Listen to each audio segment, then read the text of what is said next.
इंसान की ज़िंदगी में चंद दिन बहुत अहम होते हैं।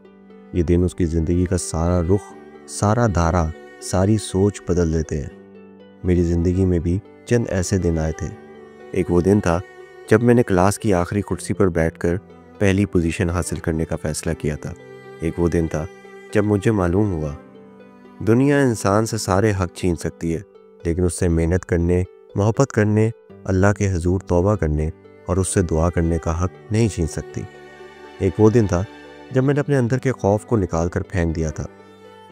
मैंने ये यकीन कर लिया था कि ज़िंदगी, इज़्ज़त और रिज़्क अल्लाह ताला के इख्तियार में है।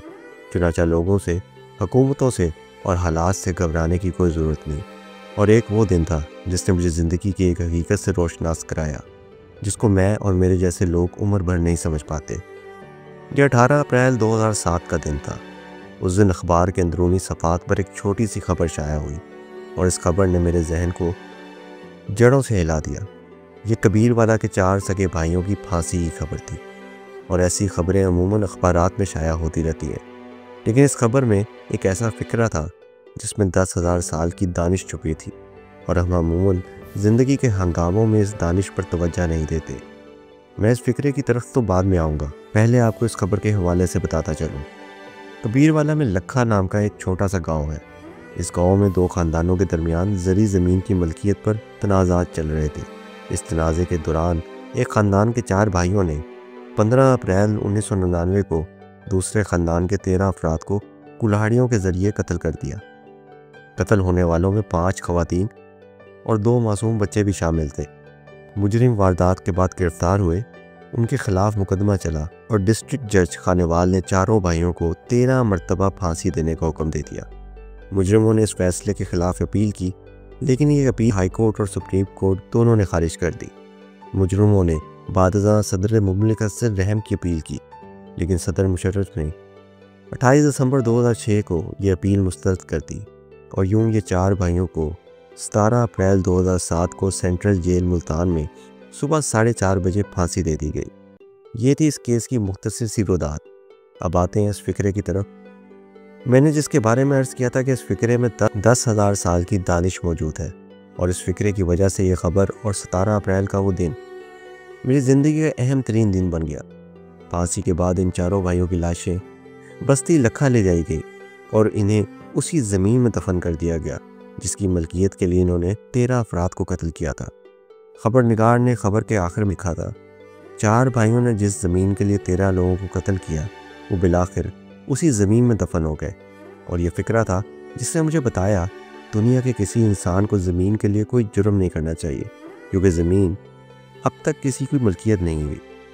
हम लोग जिस ज़मीन, जिस जायदाद को अपनी कहते हैं, उसके 3 बड़े दिलचस्प पहलू हैं। उसका पहला पहलू बेवफाई है। दुनिया के तमाम मकान, घर, इमारतें और दुकानें 30 साल बाद अपना मालिक या मकीन तब्दील कर लेती हैं। मेरे दादा ने जो मकान बनाया था, मेरे वालिद और चचा उस मकान में नहीं रहे। मेरे वालिद ने हमारे लिए जो घर बनाया, हम लोग उसमें नहीं रहे। और मैंने जो मकान अपने और अपने बच्चों के लिए बनाया, मेरा अंदेशा है मेरे बच्चे भी इसमें नहीं रहेंगे, क्योंकि इंसान एक ऐसा जानवर है जिसकी हर नस्ल अपना नया घोंसला, अपना नया बिल बनाती है। और दुनिया में हम सब लोग अपनी आंखों से अपने बनाए हुए मकानों को खाली और उदास होता देखते हैं। दूसरी हकीकत इससे भी दिलचस्प है। दुनिया में 100 साल बाद बस्तियों और शहरों की सारी हैयत तब्दील हो जाती है। गाँव की जगह शहर आबाद हो जाते हैं और शहरों की जगह बड़े शहर ले लेते हैं। आप गौर कीजिए, दुनिया के तमाम कदीम शहर आज उस जगह नहीं है जिस जगह उन्हें आबाद करने वाले ने आबाद किया था। लाहौर रावी के किनारे था और 12 दरवाज़ों के अंदर कैद था, लेकिन आज रावी लाहौर के मुज़ाफ़ात में शिफ्ट हो चुका है, जबकि लाहौर दरवाजे तोड़कर बाहर निकल गया है।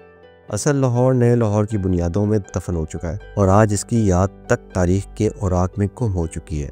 यही सूरत हाल कराची, हैदराबाद, कोयटा, पेशावर और रावलपिंडी की है। ये तमाम पुराने शहर नए शहरों की बुनियाद बन गए हैं।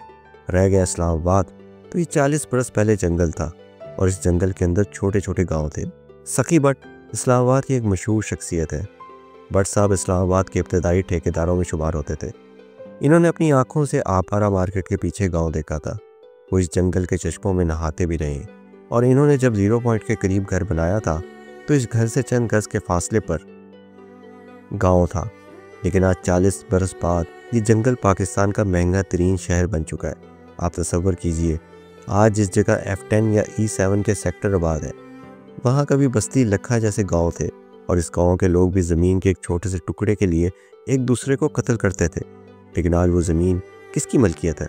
आज उस पर कौन आबाद है? आप तीसरी हकीकत भी मुलाहिजा कीजिए। दुनिया में 500 साल बाद ज़मीन अपनी शेप तब्दील कर लेती है।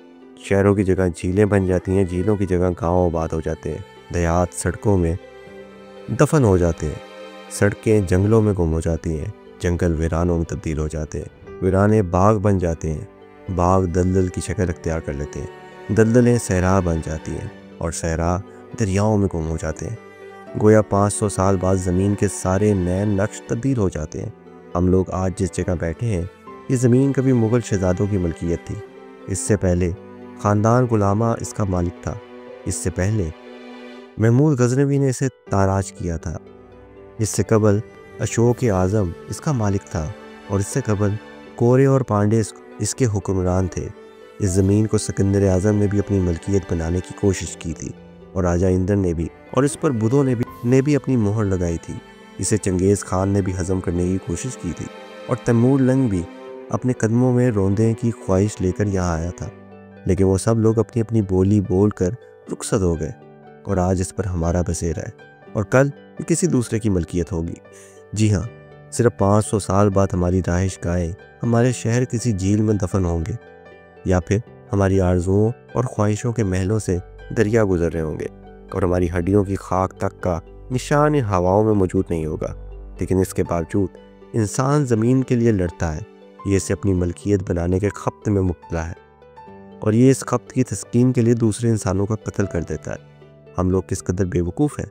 हम मिट्टी पर कब्ज़े के लिए इंसानों की जान लेते हैं और आखिर में खुद भी इस मिट्टी में मिलकर बेवजूद बेनिशान हो जाते हैं, क्योंकि इंसान की कब्र और कब्रिस्तानों की भी एक उम्र होती है। कब्रें और कब्रिस्तान भी जवान होते हैं, बूढ़े होते हैं, मरते हैं और फिर बेनिशान हो जाते हैं। हमें क्या मालूम हम किसकी कब्र पर आबाद हैं और हमारे मकान में कल को किसकी कब्र बनेगी। हम सब मिट्टी के बतन से निकले हुए लोग हैं और हमारी तमाम ख्वाहिशें और आरजुएं भी एक दिन मिट्टी में मिलकर ख़त्म हो जाती हैं और हमारी ख्वाहिशों की मिट्टी भी किसी दिन ज़मीन के साथ अपनी हैयत बदल लेंगी। हम किसी दरख्त, किसी पौधे का क्लोरोफिल बन जाएंगे या फिर खांसी का बैक्टीरिया बनकर अपने बाद आने वालों की ज़िंदगी अज़ाब कर देंगे।